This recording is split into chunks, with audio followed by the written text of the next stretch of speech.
I'm gonna show you how to convert leads into contacts in Zoho CRM.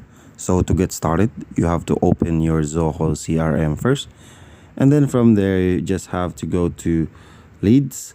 You can find it under modules and then left side underneath of home. If you click leads right there, and then from there you just have to select the leads that you wanted to convert.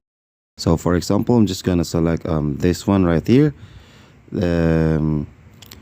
Anywhere, so I'm gonna select this one, and then from there just we'll see the profile or the full profile right here, and then from the upper right corner you will see that the word convert. You just have to click on this one, and then from there you just have to modify things.